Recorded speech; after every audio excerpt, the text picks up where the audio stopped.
بسم اللہ الرحمن الرحیم۔ السلام علیکم ناظرین۔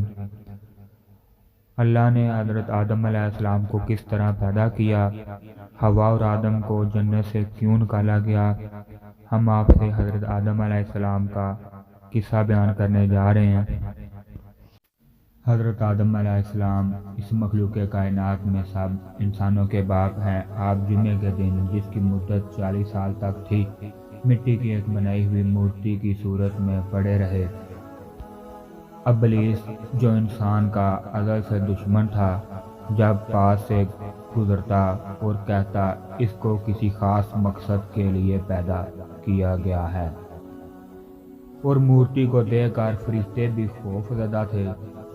سب سے زیادہ خوف زدہ شیطان تھا۔ وہ اس مورتی میں ایک طرف سے داخل ہوتا اور دوسری طرف سے نکل جاتا اور کہتا مجھے حکم دیا جائے اس کو تباہ و برباد کر دوں۔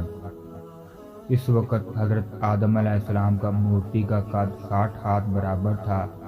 اللہ تعالیٰ نے فرشتوں کو کہا کہ میں زمین پر اپنا نائب بنانا چاہتا ہوں۔ فرشتوں نے جواب دیا، آپ ایسے شخص کو نائب بنانا چاہتے ہیں جو زمین پر خون خرابہ کرے۔ اللہ نے کہا میں وہ کچھ جانتا ہوں جس کا علم آپ کو نہیں ہے۔ جب اللہ نے آدم علیہ السلام میں روح پھونکنے کا ارادہ کیا تو فرشتوں کو حکم دیا کہ جب میں روح پھونک دوں تو اس کو سجدہ کرنا۔ اللہ نے آدم علیہ السلام میں روح پھونکی تو وہ سر کی طرف گئی، فوراً چھینک آ گئی تو فرشتوں نے کہا الحمدللہ۔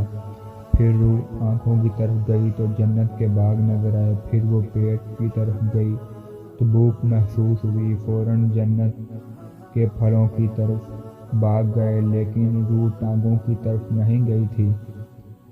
اللہ نے کہا اے انسان تم بہت جلد باز ہے۔ فرشتوں نے آدم علیہ السلام کو سجدہ کر دیا، لیکن ابلیس نے انکار کیا تو اللہ نے اس کو جنت سے نکال دیا۔